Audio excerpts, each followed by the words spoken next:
ఖమ్మం జిల్లా నియోజకవర్గంలోని 4 మండలాల ప్రజలకు ఏకైక కేంద్రంగా ఉన్న మణుగూరు 100 పడకల ఏరియా ఆసుపత్రిపై ప్రభుత్వం తీవ్ర నిర్లక్ష్యం వహిస్తోందని సిపిఎం నాయకులు మండిపడ్డారు. హాస్పిటల్ను సందర్శించి రోగులకు అందుతున్న వైద్య సేవలను, మౌలిక వసతుల కొరతను క్షేత్రస్థాయిలో పరిశీలించారు.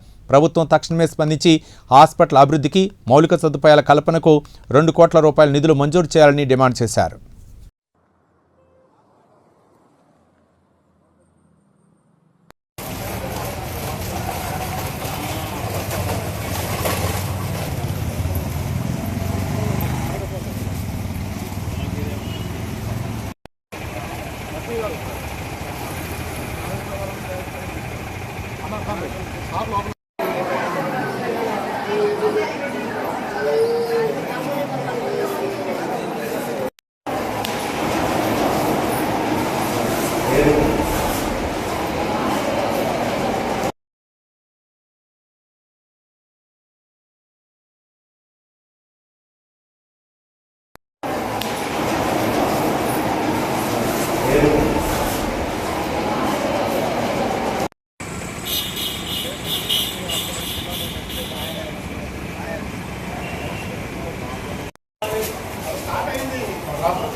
మనకు సంబంధించినటువంటి సార్ మేము గమనిస్తాను. మనకు కావాల్సినటువంటి ఏమన్నా ఏం లేవని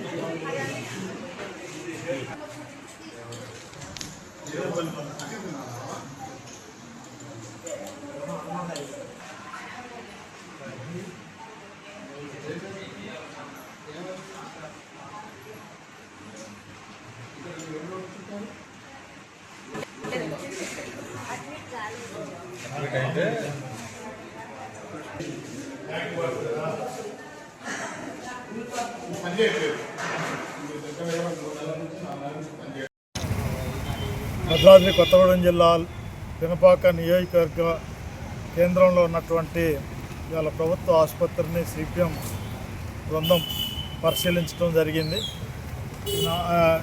4 మండలాల్లో ఇది ప్రధానమైనటువంటి వైద్య సేవలు అందించేటటువంటి ఆసుపత్రి ఇవాళ ప్రభుత్వాల యొక్క నిర్లక్ష్యం ఫలితంగా సరైనటువంటి వైద్యం ప్రజలకి అందుబాటులో లేక అనేక మంది చనిపోతున్నటువంటి ఘటనలు, అట్లాగే అప్పులు చేసి ఇవాళ ఇతర ప్రైవేట్ ఆసుపత్రులపైన ఆధారపడాల్సినటువంటి పరిస్థితులకి ఈరోజు ఏర్పడుతున్నాయి. ప్రధానంగా 2009లో 100 పడకల ఆసుపత్రి నిర్మాణం అనేటటువంటి చేశారు.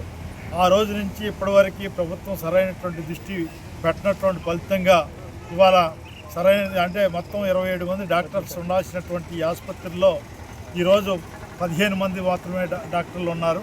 అందులో ప్రభుత్వ డాక్టర్లు 2 మాత్రమే, మిగతా 13 మంది ఇవాళ కాంట్రాక్ట్ బేస్ మీద ఆధారపడి వైద్యులు పొందాల్సినటువంటి పరిస్థితి అనేటటువంటిది ఉన్నది. అదే దాంతోపాటు ఇవాళ అనేక రకాలైనటువంటి ఇవాళ ప్రజలకి స్కానింగ్ సంబంధించినటువంటిది కావచ్చు, లేకపోతే అనేక యాక్సిడెంట్లకి జరుగుతున్నాయి. యాక్సిడెంట్లు జరిగినటువంటి సందర్భంలో వాళ్ళకి అత్యవసర చికిత్స అందించాల్సినటువంటి ఇది కూడా అందుబాటులో లేనటువంటి పరిస్థితి ఉంది. ఎక్స్రే మిషన్ ఉన్నప్పటికీ పనిచేయటం లేదు. అసలు డాక్టర్లు అట్లాగే సిబ్బంది, టెక్నీషియన్స్ అన్నీ కూడా వాళ్ళ కొరత ఎదుర్కొంటున్నటువంటి పరిస్థితి. ఇవాళ రెగ్యులర్గా 350 నుంచి 400 మంది పేషెంట్లు ఈ ఆసుపత్రికి వస్తున్నారు.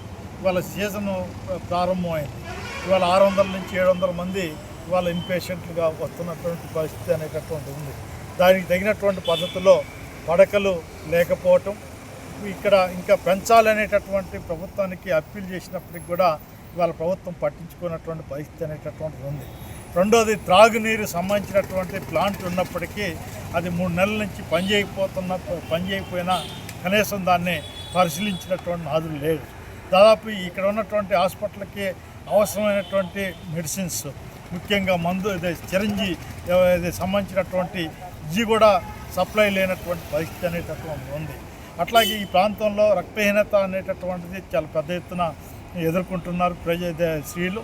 అట్లాంటి స్త్రీలకి ఇవ్వాల్సినటువంటి ఐరన్ టాబ్లెట్లు ఇతర సంబంధించినటువంటి కూడా సప్లై అనేటటువంటిది లేనటువంటి పరిస్థితి ఉంది. దీంతో పాటు ఇవాళ సీజన్ ప్రారంభమైంది, వర్షాలు ఈ కాలం ఇది. ఇవాళ మలేరియా, డెంగ్యూ, ఇతర టైఫాయిడ్ ఇతర కేసులు పెద్ద ఎత్తున వస్తున్నాయి. ఇప్పుడు మేము పరిశీలనలో కూడా చాలామంది ఇట్లాంటి జ్వరాలతో ఇబ్బంది పడుతూ వస్తున్నారు. ఒక్కొక్క బెడ్లో ఇద్దరిని పండుకోబెట్టి వైద్యం చేయాల్సినటువంటి పరిస్థితి. అట్లాంటి మలేరియా సంబంధించినటువంటి టెస్టులు అయితే చేస్తున్నారు, కానీ మెడిసిన్ అనేటటువంటి సప్లై ప్రభుత్వం నుంచి లేదు అనేటటువంటిది ఇక్కడ ఉన్నటువంటి సూపరింటెండెంట్ గారు ఇతర సంబంధించినటువంటి డాక్టర్లు చెప్తున్నటువంటి ఉంది. అందుకోసం ఇది ఏజెన్సీ ప్రాంతం, ఒక మారుమూల జిల్లా కేంద్రానికి ఉన్నటువంటిది ఉంది. ఏ ఇబ్బంది వచ్చినప్పటికీ ఒక 50 కిలోమీటర్లు 60 కిలోమీటర్లు పైగా ప్రయాణం చేస్తే జిల్లా హెడ్ క్వార్టర్ అనేటటువంటిది వస్తుంది. అట్లాంటి ఇటు భద్రాచలం పోవాలన్నా 40 కిలోమీటర్లు పోవాలి. ఈ పైన సంబంధించినటువంటి కరిగూడెం, పెనుపాక ఇతర మారుమూల గ్రామాల నుంచి ఇక్కడ వైద్యం మీద భరోసాతో వచ్చేటటువంటి వాళ్ళకి అవసరమైనటువంటి డాక్టర్లు కానీ, లేకపోతే ఇక్కడ ఉన్నటువంటి మెడిసిన్స్ కానీ, ఇతర సౌకర్యాలు లేక ప్రజలు ఇబ్బంది పడుతున్నటువంటి పరిస్థితి అనేటటువంటిది ఉంది. తక్షణమే ఈ విషయాలపైన ప్రభుత్వం చాలా సీరియస్గా స్పందించాలని, ఇక్కడ ఇప్పటికే డాక్టర్లు గారు ఇక్కడి నుంచి ఏం అవసరం అనేటటువంటిది వాళ్ళు సంబంధించినటువంటి పెట్టారు. దాన్ని తక్షణమే పరిశీలించాలని 2 కోట్ల రూపాయలు తక్షణం కేటాయించి ఇట్లా ఇది అంటే ఆసుపత్రిలో ఉన్నటువంటి ఏదైతే కావాల్సినటువంటి ఎక్విప్మెంటు ఇతర సంబంధించినటువంటి సమకూర్చాలని. 2009లో ఆనాడు ప్రారంభించినటువంటి ఆసుపత్రి ఇప్పుడున్నటువంటి అవసరాలకు తగినటువంటి పద్ధతిలో ఇది లేదు. దీన్ని విస్తరించాలంటే ఈ ప్లేస్ సరిపోదు. ఇంకా ఇతర ప్రాంతాన్ని ఇది ఏరియా హాస్పిటల్గా పెట్టి మెయిన్ ఆసుపత్రులు సంబంధించినటువంటి దానికి నిర్మాణం కోసం ప్రభుత్వం ముందుకు రావాలనేటటువంటిది సిపిఎం భద్రాద్రి కొత్తగూడెం జిల్లా కమిటీ ద్వారా ఈ ప్రభుత్వాన్ని కోరుతున్నాం.